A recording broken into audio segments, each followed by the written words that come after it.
الحمد لله رب العالمين والصلاة والسلام على أشرف الأنبياء والمرسلين أما بعد فأعوذ بالله من الشيطان الرجيم من همزه ونفخه ونفثه بسم الله الرحمن الرحيم رب اشرح لي صدري ويسر لي أمري واحلل عقدة من لساني يفقه قولي اللهم انفعنا بما علمتنا وعلمنا ما ينفعنا وزدنا علما فبشر عباد الذين يستمعون القول فيتبعون أحسنه أولئك الذين هداهم الله وأولئك هم أولو الألباب أعوذ بالله من الشيطان الرجيم بسم الله الرحمن الرحيم كالذين من قبلكم كانوا أشد منكم قوة وأكثر أموالا وأولادا فاستمتعوا بخلاقهم فاستمتعتم بخلاقكم كما استمتع الذين من قبلكم بخلاقهم وخضتم كالذي خاضوا ان لوگوں کی طرح جو تم سے پہلے تھے كانوا اشد منكم قوة واكثر اموالا واولادا وہ زیادہ سخت تھے تم سے قوت میں واکثر اور زیادہ تھے اموالا مال کے اعتبار سے واولادا اور اولاد کے اعتبار سے فاستمتعوا بخلاقهم پس انہوں نے فائدہ اٹھایا اپنے حصے سے فاستمتعتم بخلاقکم تو تم نے بھی فائدہ اٹھایا اپنے حصے سے كما استمتع الذين من قبلكم بخلاقهم جیسے فائدہ اٹھایا تھا ان لوگوں نے جو تم سے پہلے تھے بخلاقهم اپنے حصے سے وخذتم اور تم مگن ہوئے کالذی خاضوا جیسے وہ مگن ہوئے۔ آپ کو علم ہے کہ منافقین کے بارے میں یہ آیات ہیں، منافقین کے پول کھولے جا رہے ہیں۔ پیچھے اللہ تعالیٰ منافقین کا ذکر کر رہے تھے غائبانہ انداز میں کہ ان میں سے وہ بھی ہیں جو یہ کہتے ہیں، ان میں سے وہ بھی ہیں جو یہ کرتے ہیں۔ جب ان سے سوال ہوتا ہے تم نے یہ کیوں کیا تو وہ آگے سے وہ کہتے ہیں کہ ہم تو مذاق کر رہے تھے، ہم تو کھیل رہے تھے۔ تو پیچھے منافقین کا ذکر غائبانہ انداز سے ہو رہا تھا۔ اب یہاں اس آیت کریمہ میں ان کا ذکر خطاب کے انداز میں ہو رہا ہے، ان کو مخاطب کر کے انہی منافقین کو مخاطب کیا جا رہا ہے۔ قرآن کریم کا ایک طریقہ کار ہے کہ قرآن کریم میں بعض دفعہ غائبانہ خطاب ہوتے ہوتے اچانک خطاب کا انداز اختیار کر لیا جاتا ہے، تھرڈ پرسن سے اچانک سیکنڈ پرسن یا فرسٹ پرسن کا انداز اختیار کر لیا جاتا ہے، اور یہ قرآن کریم میں بہت ہے، اور اس کا تعلق فصاحت و بلاغت سے ہے، اس کا تعلق فصاحت و بلاغت سے ہے۔ جیسے آپ سورہ فاتحہ دیکھ لیجئے، قرآن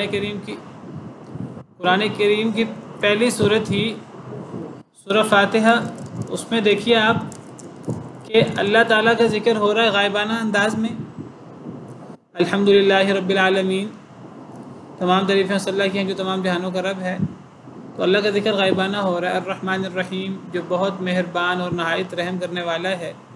مالک یوم الدین، جو جزا سزا کے دن کا مالک ہے۔ تو یہ اللہ کا ذکر ہو رہا ہے غائبانہ۔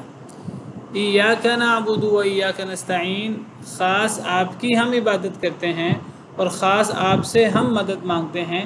تو اللہ تعالیٰ کا ذکر غائبانہ سے اچانک خطاب کے ساتھ ہو گیا۔ اہدنا الصراط المستقیم، دکھا دیجئے ہمیں سیدھا رستہ، اللہ سے دعا کی جا رہی ہے ڈائریکٹ اللہ کو مخاطب کر کے۔ تو یہ چیز آپ کو قرآن کریم میں ملے گی، بہت زیادہ ملے گی۔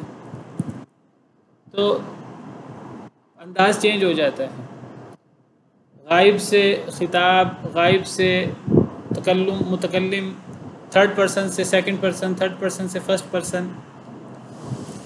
تو یہ جو انداز چینج کیا جاتا ہے، ایک تو اس سے فصاحت و بلاغت میں اضافہ ہوتا ہے، معنی کے اندر اس کے زور پڑتا ہے، اور دوسرا کہ جن لوگوں کو عربی آتی ہے اچھے طریقے سے اور وہ ان چیزوں سے اچھے طریقے سے واقف ہیں، تو اس سے توجہ ان کی زیادہ ہوتی ہے۔ جب اچانک انداز بدلتا ہے تو انداز بدلنے سے کوئی بندہ تھوڑا سا اگر سنتے سنتے غفلت کا شکار بھی ہو تو انداز بدلنے سے اچانک اگلا بندہ متوجہ ہو جاتا ہے۔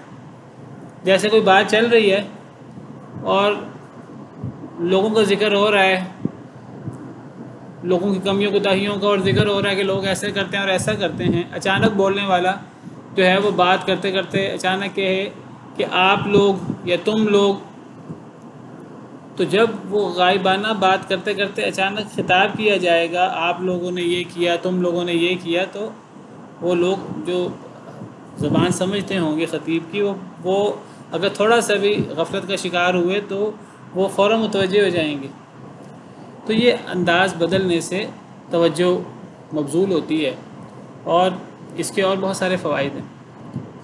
تو پیچھے آپ دیکھیے پچھلی آیت کریمہ میں وعد اللہ المنافقین والکفار، اللہ نے وعدہ کیا منافق مردوں سے منافق عورتوں سے، یہ نہیں کہ اللہ نے تم سے وعدہ کیا، غائبانہ ذکر ہو رہا ہے، منافق مرد منافق عورتیں بعض سے ہیں، غائبانہ تذکرہ ہو رہا ہے آیت نمبر 67 68 میں، اور پیچھے سے غائبانہ تذکرہ چل رہا ہے۔ اچانک ہی خطاب کے ساتھ ہو گئی کالذین من قبلکم، ان لوگوں کی طرح جو تم سے پہلے تھے، یعنی تمہارے افعال اے منافقوں، اب خطاب شروع ہو گیا، یہ اسی طرح بد ہیں اور برے ہیں جس طرح تم سے پہلے برے لوگوں نے اعمال کیے۔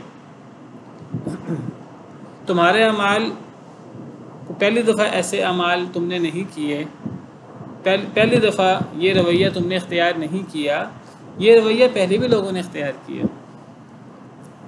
کالذین من قبلکم، ان لوگوں کی طرح، تمہارے اعمال ان لوگوں کی طرح اے منافقوں، تمہارے اعمال ان لوگوں کی طرح جو تم سے پہلے تھے، تم نے پہلی دفعہ ایسے اللہ کو ناراض کرنے والے اعمال شروع نہیں کیے، تمہارے اعمال ان لوگوں کی طرح ہیں جو تم سے پہلے تھے۔ کانوا اشد منکم، ایسے لوگ جو تم سے پہلے تھے وہ زیادہ سخت تھے تم سے قوتاً، قوت میں، واکثر اموالا واولادا، اور وہ زیادہ تھے تم سے مالوں میں بھی اور اولادوں میں بھی۔ تم یہ نہ سمجھو کہ تمہارے پاس مال زیادہ ہے، اولاد زیادہ ہے، تمہارے پاس قوت زیادہ ہے، تو اگر تم یہ رویہ رکھو گے منافقانہ تو تمہیں کوئی سزا نہیں دے سکے گا۔ تمہاری قوت کی وجہ سے، تمہارے مال کی کثرت کی وجہ سے، تمہاری اولاد کی کثرت کی وجہ سے، تمہارے اعمال تم سے پہلے لوگوں کی طرح ہیں، اور تم سے پہلے لوگ بھی تمہاری طرح منافقانہ اعمال رکھتے تھے، اور وہ تم سے زیادہ طاقتور تھے، تم سے زیادہ ان کے مال تھے، تم سے زیادہ ان کی اولادیں تھیں۔ تو یہ مال کی کثرت اور اولاد کی کثرت، قوت، اس پر اترانا نہیں کہ جو اللہ نے تمہیں مال دیا ہے، اولادیں دی ہیں، یہ نہ سمجھنا کہ تم کو بڑی نعمتیں ہیں اللہ کی، یہ عذاب ہے تمہارے لیے، یہ آزمائش ہے۔ اور تم سے پہلے لوگوں پر اللہ نے یہی اولادیں اور یہی مال اور یہی قوتیں اللہ نے تم سے پہلے لوگوں کو بھی دی تھی، ان کے بھی تمہاری طرح منافقانہ اعمال تھے تو اللہ نے انہیں بھی دی تھیں۔ تو جب انہوں نے منافقانہ رویہ اختیار کیا تو پھر اللہ نے جب انہیں سزا دی تو اللہ تمہیں بھی سزا دے سکتا ہے، یہی بات آ رہی ہے۔ ان لوگوں کی طرح جو تم سے پہلے تھے، اب تم سے پہلے تھے خطاب شروع ہو گیا منافقین سے، تم بھی ان لوگوں کی طرح ہو جو تم سے پہلے تھے، وہ زیادہ سخت تھے تم سے قوت میں، اور زیادہ تھے تم سے مال میں اور اولاد میں، تم سے پہلے لوگ تمہاری طرح کے۔ فاستمتعوا بخلاقہم، بس انہوں نے فائدہ اٹھایا، یعنی تم سے پہلے لوگوں نے بھی جو تمہاری طرح کے تھے، انہوں نے فائدہ اٹھایا بخلاقہم، خلاق حصہ، اپنے حصے سے، دنیا کے اندر جو ان کا حصہ تھا، جو اللہ نے ان کے لیے وقت رکھا تھا، جو عمر رکھی تھی، جو نعمتیں رکھی تھیں، جو مال دولت رکھا تھا، اس وقت سے انہوں نے فائدہ اٹھایا۔ فاستمتعتم بخلاقکم، تو تم نے بھی فائدہ اٹھایا اپنے حصے سے، انہوں نے اپنے حصے سے اپنے وقت میں فائدہ اٹھایا، تمہارے جیسے اعمال کرتے رہے تو تم نے بھی اپنے وقت میں اپنے حصے سے اللہ نے جو تمہارے لیے جو کچھ عمر لکھی تھی، جو تمہارے لیے اللہ نے چیزیں لکھ رکھی تھی، تو تم نے بھی ان چیزوں سے فائدہ اٹھایا۔ كَمَا اسْتَمْتَعَ الَّذِينَ مِن قَبْلِكُمْ بِخَلَاقِهِمْ، اسی طرح جس طرح فائدہ اٹھایا تھا ان لوگوں نے جو تم سے پہلے تھے۔ تو کہنے کا مقصد یعنی مراد یہ ہے کہ تم پہلی دفعہ ایسے اعمال نہیں کر رہے، تم سے پہلے لوگوں نے بھی ایسے اعمال کیے۔ تم پہلے ہی کوئی مال والے اور زیادہ اولاد والے اور زیادہ قوت والے نہیں ہو، تم سے پہلے لوگ بھی زیادہ مال والے، زیادہ اولاد والے، زیادہ قوت والے تھے، انہوں نے بھی فائدہ اٹھایا اپنے وقت سے اور اپنے دور کی نعمتوں سے، تم نے بھی فائدہ اٹھایا ان لوگوں کی طرح۔ وَخُذْتُمْ كَالَّذِي خَاضُوا، اور تم فضول گپیوں میں مگن رہے جیسے وہ مگن رہے۔ وَخُذْتُمْ، خوض یہ لفظ ہم نے پہلے بھی پڑھا ہے، یہ لفظ ہم نے چند آیات پہلے پڑھا ہے، آیت نمبر 65 میں وَلَئِن سَأَلْتَهُمْ لَيَقُولُنَّ، البتہ اگر آپ ان سے سوال کریں کہ تم نے ایسا کیوں کیا ہے تو وہ ضرور کہیں گے انما كنا نخوض ونلعب۔ تو نخوض ہم نے کیا معنی کیا تھا نخوض کا؟ آگے نلعب بھی ہے کھیل کود، تو نخوض کا مطلب بھی فضول گپیاں اور مذاق دین میں۔ تو خوض عربی زبان میں نخوض خا واو ضاد، اس کا مطلب کہ انسان فضول گپیوں میں مگن رہے، گپے مارتا رہے، مذاق اڑاتا رہے، انکار کرتا رہے اسلام کا، اسلام کے احکامات کا، دین کا مذاق اڑاتا رہے، جیسے منافق قسم کے لوگ، دنیا دار قسم کے لوگ مذاق اڑاتے ہیں دین کا، دین کے احکامات کو، اللہ رسول کے احکامات کو کوئی اہمیت نہیں دیتے، بلکہ ان کا مذاق بناتے ہیں، دین کا، دینی شاعر کا، دینی علماء کا، علماء بھی دینی شاعر میں سے ہیں، مسجدوں کا، دینی اعمال کا۔ ایسے لوگ بھی ہیں بدبخت، مسلمان کہلاتے ہیں اپنے آپ کو، لیکن دینی احکامات کا مذاق اڑاتے ہیں۔ ہمارے ایک حکمران ہوتے تھے فوجی، وہ کہا کرتے تھے کہ لوگ کہتے ہیں جی اسلامی نظام نافذ کریں تو کیا اپنے ملک کے لوگوں کو ٹنڈا بنا دیں؟ اللہ معاف کرے، یعنی اللہ کی جو چوری کی سزا ہے اس کا مذاق اڑایا کہ کیا سب لوگوں کو ٹنڈا بنا دیں؟ پہلی بات ہے کہ سب لوگوں کو چور قرار دیا، پاکستانی سارے چور ہیں کیا؟ اور پھر مذاق اڑایا اللہ کے حکم کا کہ اگر ہم چور کی سزا ہاتھ کاٹنا اگر شروع کر دیں تو سارے پاکستانی ٹنڈے ہو جائیں، یہ اسلامی حد کا مذاق اڑایا۔ تو دینی احکامات کا مذاق اڑانا، فضول گپیاں اور شاعر کا مذاق، علماء کا مذاق، دینی احکامات کا مذاق، یہ چیزیں خوض میں آتی ہیں۔ کسی کو نصیحت کی جائے وہ آگے سے مذاق شروع کر دے، تو یہ چیزیں خوض میں آتی ہیں۔ اور یہ جو لفظ خوض ہے یہ دینی احکامات کا انکار، دینی احکامات کا مذاق اور کھیل کود ہر وقت کا، انسان کو پرواہ، انسان سیریس ہی نہ ہو، اللہ رسول کی باتیں سن کر بھی سیریس نہ ہو۔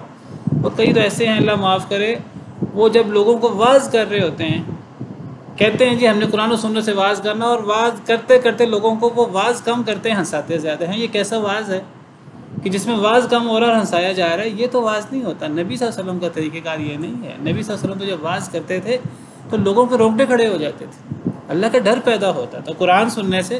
قرآن کہتا ہے کہ وَإِذَا تُلِيَتْ عَلَيْهِمْ آيَاتُهُ زَادَتْهُمْ إِنَّمَا الْمُؤْمِنُونَ الَّذِينَ إِذَا ذُكِرَ اللَّهُ وَجِلَتْ قُلُوبُهُمْ، مومن لوگ جب اللہ کا ذکر ہوتا ہے قرآن کی صورت میں، احادیث کی صورت میں، جب اللہ کی باتیں ہوتی ہیں دل دہل جاتے ہیں ان کے۔ وَإِذَا تُلِيَتْ عَلَيْهِمْ آيَاتُهُ زَادَتْهُمْ ایمانا، جب قرآن کی آیتیں تلاوت کی جاتی ہیں ان کا ایمان بڑھتا ہے۔ اور ایسے لوگ بھی ہیں جو اپنی طرف سے جی ہم بڑی نیکی کر رہے ہیں، ہم تو لوگوں کو ہنسا رہے ہیں۔ بھئی آپ نے لوگوں کو اگر ہنسانا ہے تو بھانڈ کم ہے پھر ہنسانے کے لیے، دوسرے لوگ کم ہیں؟ یہ آپ واعظ کے نام پہ اور آپ منبر رسول کے آپ حرمت پامال کرتے ہوئے آپ ان لوگوں کو ہنسانے کا کام چھوڑیں، ان لوگوں کو ڈرائیں۔ نبی کا کام ڈرانا ہوتا ہے، اور باقی جو علماء ہیں واعظین ہیں وہ نبی کے وارث ہیں۔ نبی صلی اللہ علیہ وسلم جب خطاب کرتے تھے آپ کی آواز بلند ہو جایا کرتی تھی، چہرہ سرخ ہو جایا کرتا تھا، آپ بہت سیریس ہوتے تھے، اللہ کی بات لوگوں کو سنا رہے ہوتے تھے۔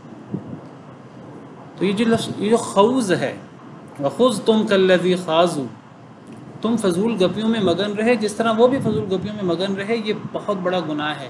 ہم اس کو بعض دفعہ ہلکا لیتے ہیں۔ خوض، جہنم میں جانے کے وجوہات میں سے ایک بڑی وجہ خوض ہے، یہی جس کا یہ ذکر ہے، جس کا ذکر پیچھے یہ منافقین کا رویہ ہوتا ہے عام طور پر کہ وہ خوض کرتے ہیں۔ آپ دیکھیے اکثر ایک آیت آپ سنتے ہیں، جو لوگ نماز نہیں پڑھتے تو جب وہ جہنم میں جائیں گے تو لوگ پوچھیں گے کہ تم جہنم میں کیوں آئے، تو وہ کہیں گے ہم نماز نہیں پڑھتے تھے۔ ہم عام طور پہ بس آیت وہاں بس کر دیتے ہیں۔ وہاں جہنم میں جانے کی اور بھی کئی وجوہات بیان ہوئی ہیں، ان وجوہات میں سے ایک وجہ یہ خوض بھی ہے، یہ فضول گپیاں، یعنی انسان لاپرواہ ہو جائے دین کے معاملے میں، کتاب و سنت کے احکامات کا انکار، کتاب و سنت کے احکامات کا استہزاء، دینی شاعر کا مذاق، بے پرواہی، قرآن سن رہے ہیں بے پرواہی، یہ سب چیزیں اس خوض میں آتی ہیں۔ اب دیکھیے ما سلککم فی سقر، تمہیں کس چیز نے جہنم میں داخل کیا؟ قالوا لم نک من المصلین، وہ کہیں گے کہ ہم نماز نہیں پڑھتے تھے۔ ولم نک نطعم المسکین، ہم مسکینوں کو کھانا نہیں کھلاتے تھے۔ وکنا نخوض مع الخائضین، یہی لفظ جس کے بارے میں بات کر رہا ہوں، یہ ایک رویہ ہے منافقانہ، کافرانہ۔ وَكُنَّا نَخُوضُ مَعَ الْخَائِضِينَ، ہم فضول گپیوں میں مگن رہا کرتے تھے۔ یعنی جہنم میں جانے کی 4 وجوہات یہاں بیان ہوئی ہیں، ایک نماز نہ پڑھنا، ایک کھانا نہ کھلانا مسکینوں کو، ایک فضول گپیوں میں مگن رہنا، دین کے احکامات کا مذاق اڑانا، دینی شاعر کا مذاق اڑانا، دینی علماء کا مذاق اڑانا، مذاق کرنا دین کے احکامات کے وقت۔ نَا نُكَذِّبُ بِيَوْمِ الدِّينِ، چوتھی بات آخرت کا انکار۔ اسی طرح سورہ طور کے اندر اللہ نے آخرت کا ذکر کیا ہے اور ڈرایا ہے، اور وہاں بھی اللہ تعالیٰ فرماتے ہیں یوم تمور، اللہ نے آخرت کا ذکر کیا ہے، ان عذاب ربک لواقع، بے شک آپ کے رب کا عذاب واقع ہونے والا ہے، ما لہ من دافع، جب وہ عذاب آئے گا کوئی اسے روک نہیں سکے گا۔ یوم تمور السماء مورا، جس دن آسمان لگے گا، قیامت کا ذکر ہو رہا ہے۔ وتسیر الجبال سیرا، پہاڑ چلنا شروع ہو جائیں گے، اپنی جگہ باقی نہیں رہیں گے۔ فویل یومئذ للمکذبین، اس دن ہلاکت ہے جھٹلانے والوں کے لیے۔ کون ہے جھٹلانے والے؟ الذین هم فی خوض یلعبون، جو فضول گپیوں میں مگن رہتے ہیں۔ یعنی ہلاکت جن لوگوں کے لیے قیامت کے دن ہے، جھٹلانے والوں کے لیے، ان کا ایک جرم تو جھٹلانا ہے، اور ان کا دوسرا جرم فضول گپیوں میں، لہو و لعب میں مگن رہنا ہے۔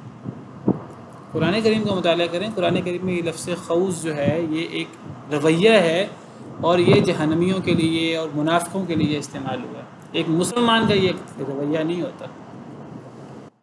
اور اللہ معاف کرے، آج بہت سارے لوگ مسلمان کے لانے والے وہ اس رویے میں مبتلا ہیں، اللہ تعالیٰ ہمیں اس رویے سے بچا کے رکھے۔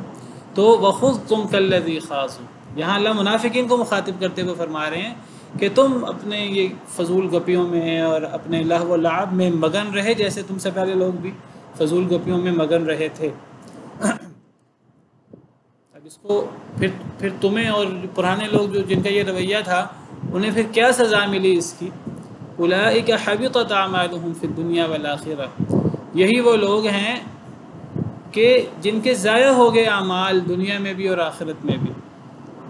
تم سے پہلے جو لوگ تھے وہ بھی فضول گپیوں میں مگن رہتے تھے، تم بھی، تو تم سے پہلے لوگوں کے اعمال دنیا اور آخرت میں ضائع ہو گئے۔ وَأُولَئِكَ هُمُ الْخَاسِرُونَ، اور یہی لوگ ہیں جو خسارے میں ہیں، کہ پچھلے لوگ۔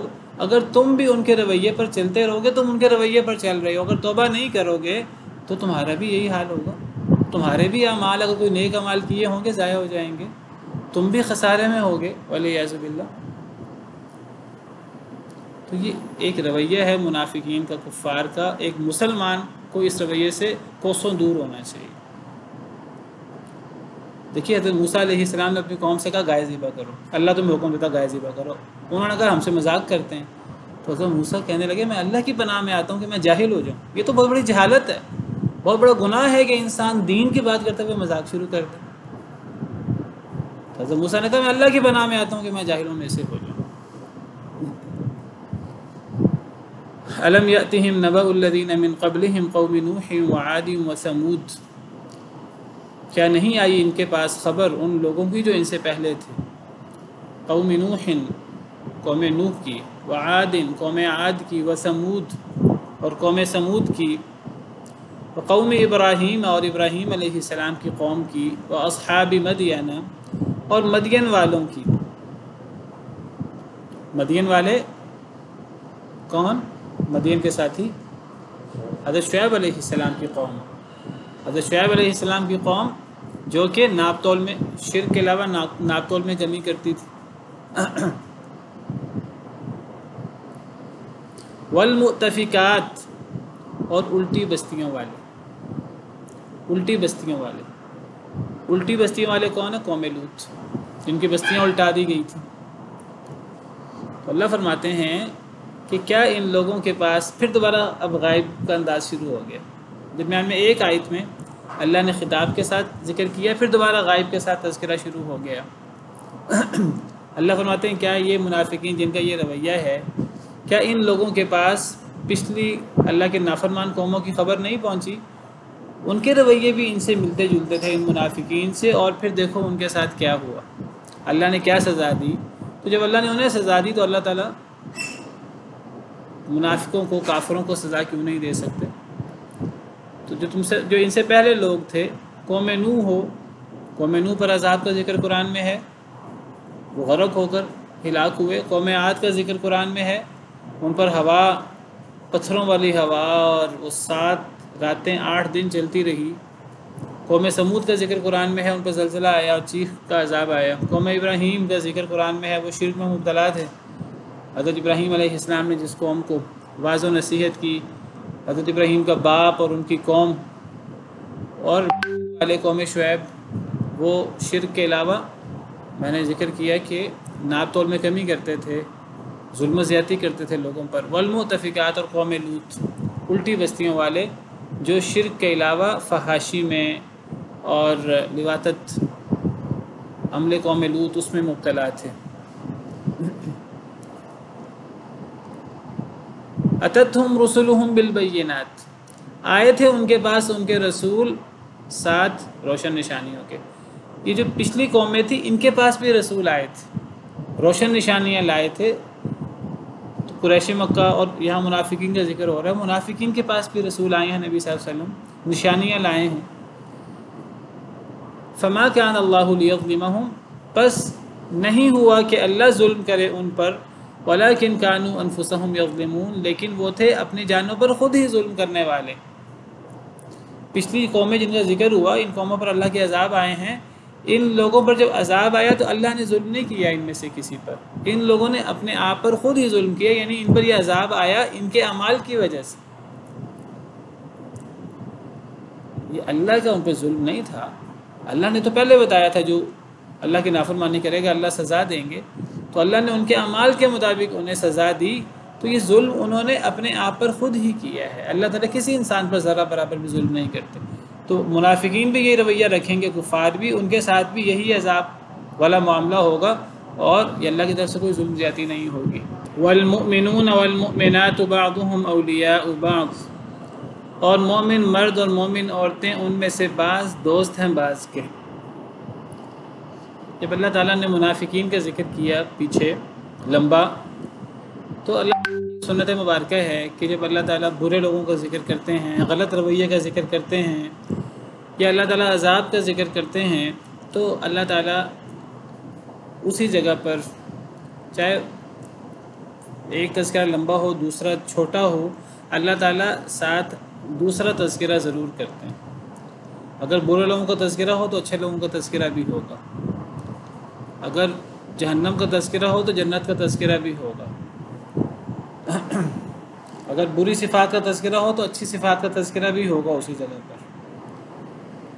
اصل میں جب اللہ برے لوگوں کا تذکرہ کرتے ہیں تو اللہ ساتھ پھر ان کی سزا کا ذکر کرتے ہیں۔ تو اگر صرف اللہ تعالیٰ برے لوگوں کا تذکرہ کر کے اور سزا کا تذکرہ کر کے موضوع ختم کر دیں تو لوگوں کے اندر خوف کا پہلو غالب ہو سکتا ہے، اور لوگ خوف میں زیادہ مبتلا ہو کر اللہ کی رحمت سے نا امید ہو سکتے ہیں۔ اللہ چاہتے ہیں کہ لوگ صرف خوف میں مبتلا نہ ہوں، لوگوں میں خوف ہو کہ ہم اللہ کی نافرمانی نہ کریں، اللہ کی عظمت، اللہ کی ہیبت ہو لوگوں کے دلوں میں، لیکن اس کے ساتھ ساتھ لوگوں کے دلوں میں رحمت، اللہ کی رحمت اور امید کا پہلو بھی ہو، کہ صرف اسلام صرف ڈرانے کا نام نہیں ہے، صرف قرآن میں سزائوں کا ذکر نہیں ہے، قرآن دونوں پہلو کی بات کرتا ہے۔ سزائیں ان لوگوں کے لیے ہیں جو اللہ کے نافرمان ہیں، ورنہ جو لوگ توبہ کر لیں، اپنی اصلاح کر لیں، چاہے ان کے گناہ بہت زیادہ ہی کیوں نہ ہوں، اللہ سارے ہی گناہ بھی معاف کر دیتے ہیں، بلکہ اللہ کی رحمت اللہ کے غضب پر حاوی ہے۔ اللہ نے اپنے نفس پر رحمت کو لازم کر دیا ہے، لیکن آپ کو رحمت کا اور آپ کو اللہ کی نعمتوں کا اور جنت کا تذکرہ بھی اکیلا نہیں ملے گا، کیونکہ اللہ کی رحمت کا اور جنت کا تذکرہ اکیلا کیا جائے، وہاں بھی یہ امکان ہے کہ لوگ صرف امید میں اور خواہشوں میں مبتلا ہو جائیں، ان کو اللہ کا ڈر ہی ختم ہو جائے۔ جیسے بہت سارے لوگ آج، اللہ معاف کرے، گناہ کرتے رہتے ہیں اور وہ کہتے ہیں اللہ غفور الرحیم، اللہ معاف کرنے والا ہے۔ کوئی بندہ ڈرائے انہیں تو آگے سے ناراض ہوتے ہیں کہ جی تم کیوں ڈرا رہے ہو، اللہ تعالیٰ تو غفور الرحیم ہے۔ بات ٹھیک ہے کہ اللہ غفور الرحیم ہے، لیکن دیکھیے نبئ عبادی انی انا الغفور الرحیم وان عذابی هو العذاب العلیم، اے نبی صلی اللہ علیہ وسلم میرے بندوں میں خبر دیجیے میں غفور الرحیم ہوں، اور یہ بھی بتائیے کہ میرا عذاب دردناک عذاب ہے۔ ورنہ صرف امید، صرف خواہشات، یہ بھی انسان کو صرف اگر یہ ہو جائیں اور خوف ختم ہو جائے، انسان گمراہ ہو جاتا ہے، انسان خواہشوں میں مبتلا ہوتا ہے، جس طرح یہود ہو گئے تھے۔ یہود سمجھتے تھے کہ ہم تو اللہ کے محبوب ہیں، ہم تو جتنے مرضی گناہ کر لیں، ہم تو جنت ہمارے لیے۔ اگر مسلمان بھی آج اس طرح سمجھتے ہیں تو یہ صحیح نہیں ہے، خواہشوں سے جنت نہیں ملنی، جنت کے لیے عمل کرنے پڑیں گے، ساتھ صرف امید سے اللہ کی رحمت کی امید کر کے جنت نہیں ملنی، اللہ کے عذاب سے بھی ڈرنا ہوگا، گناہوں سے بھی بچنا ہوگا، اور عذاب کا پہلو اتنا غالب ہو جائے کہ انسان مایوس ہی ہو جائے، جس شیطان مایوس ہو گیا، تو یہ دونوں پہلو یہ بیک وقت رہنے چاہیے۔ اس لیے قرآن کریم میں جب برے لوگوں کا تذکرہ ہوتا ہے، ان کے سزا کا ذکر ہوتا ہے، تو ساتھ اچھے لوگوں کا اور ان کی جزا کا تذکرہ بھی ہوتا ہے۔ تو اللہ نے منافقین کا لمبا ذکر کیا، تو اللہ تعالیٰ مؤمنین کا ذکر کر رہے ہیں کہ جہاں منافق تھے اور منافقین کے رویے تھے، تو سارے منافق نہیں تھے، زیادہ تو مسلمان تھے، اور وہ ایسے مسلمان تھے جو خیر القرون کے مسلمان تھے۔ تو اللہ نے مسلمانوں کا تذکرہ فرمایا، ایمان والوں کا تذکرہ کیا کہ مومن مرد بھی اور مومن عورتیں بھی، وہ بھی بعض کے دوست ہیں، جس طرح منافق مرد اور منافق عورتیں ان کے ایک جیسے اعمال ہیں، ملتے جلتے اعمال ہیں، اسی طرح مومن مرد اور مومن عورتیں بعض کے دوست ہیں۔ مومنوں کا آپس میں دوستی کا، رحمت کا، محبت کا اور ولا کا تعلق ہوتا ہے۔ تمام مسلمان مرد و عورت آپس میں ایک دوسرے سے محبت کرنے والے بحیثیت مسلمان کے۔ المؤمن المسلم اخو المسلم، مسلمان کا بھائی ہوتا ہے، اور اللہ تعالیٰ قرآن سورہ حجرات میں فرماتے ہیں انما المؤمنون اخوہ، مومن بھائی ہیں آپس میں۔ اور نبی صلی اللہ علیہ وسلم نے حدیث مبارکہ میں فرمایا مومن کے لیے ایک عمارت کی طرح ہے، المؤمن للمؤمن کالبنیان یشد بعضہ بعضا، اور مسلمان جسد واحد کی طرح ہیں۔ اگر ایک جسم میں کسی عضو کو تکلیف پہنچے، پورا جسم سو نہیں سکتا، تو کچھ مسلمانوں کو تکلیف پہنچے تو باقی مسلمانوں کی یہ کیفیت ہونی چاہیے کہ انہیں چین نہیں آنا چاہیے۔ یہ مسلمانوں کے آپس کے تعلق کی بات کی ہے۔ اشداء علی الکفار رحماء بینہم، کافروں پر سخت ہیں، کافروں سے برا کر رویہ رکھتے ہیں، بیزاری کا، اور مسلمانوں سے ولا کا رویہ رکھتے ہیں۔ یہ معنی ہے والمؤمنون والمؤمنات بعضهم اولیاء بعض۔ اب دیکھیے جو لوگ مذاق اڑاتے ہیں اللہ کی آیات کا اور انہیں اللہ کا ڈر نہیں لگتا، میں نے سنا کچھ لوگوں کو کہ عورت مارچ کے موقع پر وہ کہہ رہے تھے کہ یہ جو مولوی لوگ اختلاط مرد و زن سے منع کرتے ہیں اور یہ گرل فرینڈ بوائے فرینڈ اور ان سے منع کرتے ہیں، وہ کیوں منع کرتے ہیں؟ اللہ نے قرآن میں فرمایا ہے والمؤمنون والمؤمنات بعضهم اولیاء بعض، مومن مرد اور عورتیں تو ایک دوسرے کے دوست ہوتے ہیں، تو اگر مرد عورت سے دوستی کر لے تو کیا برائی ہے؟ اللہ معاف کرے۔ مجھے بتائیے کہ یہ خوض ہے کہ نہیں؟ جس کا ہم نے پیچھے ذکر پڑھا. منافقین اسی قسم کی باتیں کیا کرتے تھے. وَلَا إِن سَأَلْتَهُمْ لَيَقُولُنَّ إِنَّمَا كُنَّا نَخُوضُ وَنَلْعَبُ.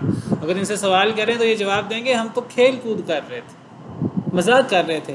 تو اللہ فرماتے ہیں قُلْ أَبِاللَّهِ وَآيَاتِهِ وَرَسُولِهِ كُنتُمْ تَسْتَهْزِئُونَ. کیا مذاق کے لیے اللہ کی آیات اللہ رہ گئے، اللہ کی آیات اور اللہ کا رسول رہ گئے؟ تم عذر پیش نہ کرو. تم اپنے ایمان کے بعد اگر کوئی ایمان تھا، ایمان نامی کوئی چیز تھی، وہ ختم ہو چکی ہے. تم کفر کر چکے ہو اپنے ایمان کے بعد. تو یہ ان آیات کا مذاق اڑانے والی بات ہے. یہ مومنوں کا جو آپس میں اخوت کا تعلق ہے اس کی بات ہو رہی ہے، جیسے میں نے ذکر کیا. مرد و عورت کا جو ہے، جو غیر مرد عورت ہیں تو وہ غیر محرم ہیں اور ان کا اختلاط اسلام میں نہیں ہے. یأمرون بالمعروف وینہون عن المنکر. وہ حکم دیتے ہیں نیکی کا اور وہ روکتے ہیں برائی سے. یہ مومنوں کی صفات ہیں، امر بالمعروف نہیں عن المنکر. اور یہ بڑی اہم صفت ہے ایمان والوں کی. اور جب کسی قوم سے امر بالمعروف نہیں عن المنکر ختم ہو جائے تو پھر وہ قوم تباہی کا شکار ہو جاتی ہے. اللہ کی طرف سے عذاب آتا ہے، پھر دعائیں کریں تو عذاب ٹلتا نہیں ہے اگر امر بالمعروف نہیں عن المنکر ختم ہو جائے. اور مومنوں کی بنیادی صفت امر بالمعروف نہیں عن المنکر ہے. اور منافقین کی بنیادی صفت ہم نے اس کے الٹ ہے، یأمرون بالمنکر وینہون عن المعروف. منافق برائی کا حکم دیتے ہیں، نیکی سے روکتے ہیں. اور مومنوں کا معاملہ اس کے الٹ ہے. وَيُقِيمُونَ الصَّلَاةَ وَيُؤْتُونَ الزَّكَاةَ. اور وہ نماز قائم کرتے ہیں اور وہ زکوٰۃ ادا کرتے ہیں مومن. وَيُطِيعُونَ اللَّهَ وَرَسُولَهُ. اور وہ اطاعت کرتے ہیں اور اللہ کے رسول کی. یہ مومنوں کی صفات ہے. مومنوں کی صفات میں امر بالمعروف نہیں عن المنکر جو بنیادی ترین صفت ہے. کنتم خیر امت اخرجت للناس تأمرون بالمعروف وتنہون عن المنکر. تم بہترین امت ہو جو لوگوں کے لیے نکالی گئی ہے. تم امر بالمعروف کرتے ہو، نہی عن المنکر کرتے ہو. امر بالمعروف نہی عن المنکر یہ ایک بڑی صفت ہے ایمان والوں کی. پھر اللہ تعالیٰ نے 3 صفات کا ذکر کیا ہے. ایک اقامت صلاۃ کا جو عبادات میں سب سے افضل عبادت ہے اور سب سے پہلے جس کا سوال ہونا ہے. اور اگر عبادت میں نماز کے امتحان میں کوئی کامیاب ہو گیا تو باقی عبادات میں بھی کامیاب ہو جائے گا، باقی امتحان میں بھی. اگر نماز میں فیل ہو گیا تو باقیوں میں بھی فیل ہو جائے گا عبادات میں. وَيُؤْتُونَ الزَّكَاةَ. اور زکوٰۃ. قرآن کریم میں نماز کے ذکر کے ساتھ زکوٰۃ کا ذکر سینکڑوں آیات میں آپ کو ملے گا. تو زکوٰۃ جو ہے یہ عبادت بھی ہے، مالی عبادت بھی ہے اور یہ حقوق العباد میں سے بھی ہے. آپ سمجھیے نماز حقوق اللہ میں سے ہے اور زکوٰۃ حقوق العباد سے ہے. تو حقوق اللہ میں سے ایک بہترین سرفہرست عمل کی بات کی نماز کی، اقامت صلاۃ. بہترین طریقے سے نماز ادا کرتے ہیں. اور حقوق العباد میں سے زکوٰۃ جیسے عظیم ترین فریضے کا ذکر کیا. یعنی مومن وہ نہیں ہے جو صرف حقوق اللہ کی بات کر کے حقوق العباد کو چھوڑ دے، یا حقوق العباد کو چھوڑ کر کے حقوق اللہ کو چھوڑ دے. وہ حقوق العباد ہوں جس میں حقوق اللہ ہوں جس میں سر فہرست نماز ہے، اور حقوق العباد ہوں جس میں سر فہرست جو ہے وہ زکوٰۃ ہے. تو حقوق اللہ ہوں یا حقوق العباد ہوں سارے ہی ادا کرتے ہیں. مومن کا رویہ کیا ہوتا ہے؟ اللہ اور رسول کی اطاعت کا. وہ فرق نہیں کرتے کہ یہ حقوق اللہ میں سے ہیں، ہم حقوق اللہ کی پیروی کرتے ہیں، حقوق العباد میں ہم کمی کوتاہی کرتے ہیں، یا ہم حقوق العباد کی پیروی کرتے ہیں، حقوق اللہ کی ہم پرواہ نہیں کرتے. وہ حقوق اللہ، حقوق العباد، بڑے اعمال، چھوٹے اعمال، اللہ رسول کے حکم میں فرق نہیں کرتے. فلاں حکم بڑا ہے، فلاں حکم چھوٹا ہے، فلاں حکم اہم ہے اس میں عمل کرنا ہے، فلاں کم اہم ہے اس میں عمل نہیں کرنا. وہ اس تقسیم میں نہیں پڑھتے، بس اللہ رسول کی اطاعت. اولئک سیرحمہم اللہ. یہی لوگ ہیں ان قریب اللہ ان پہ رحم کریں گے. ان اللہ عزیز الحکیم. بے شک اللہ تعالیٰ غالب حکمت والے ہیں. سبحان ربک رب العزت عما یصفون وسلام علی المرسلین والحمد للہ رب العالمین.